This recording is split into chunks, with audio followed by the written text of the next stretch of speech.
चाहे कितनो भी करो दुपट्टे से कवर, आज मानूंगा ना रानी, देखूंगा खोल कर।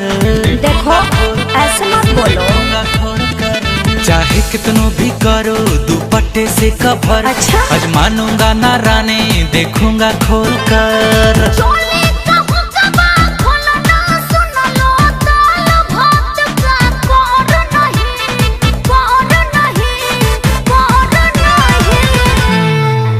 मेरा पर्सनल चीज मेरा मर्द देखेगा कोई और नहीं। क्या बकती हो? मेरा पर्सनल चीज मेरा सैया देखेगा कोई और नहीं।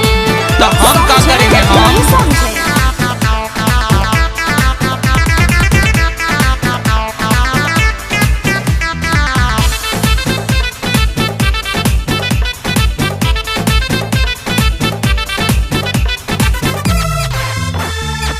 तुम भी कुंवारी हो मैं भी कुंवारा हूँ, मान लो ना मेरी बात। क्यों?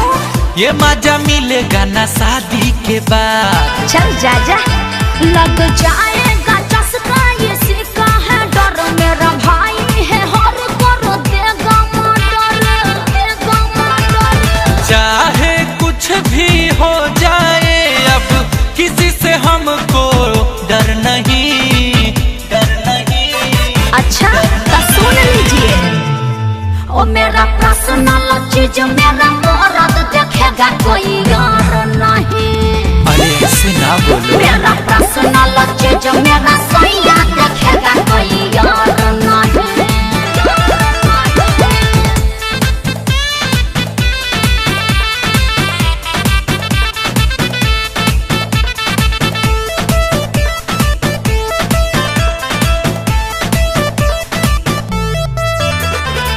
नैना लड़ा लो ना, लभर बना लो ना, मानूंगा मर्द से ज्यादा। ये हंसमुखी गुंजन का है वादा।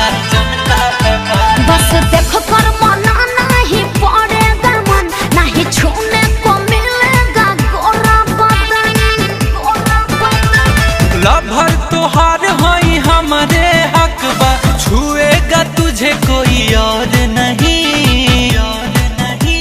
हमरो फैसला सुन लीजिए, ओ मेरा पर्सनल चीज मेरा मर्द देखेगा कोई और नहीं। हम हो देखा मेरा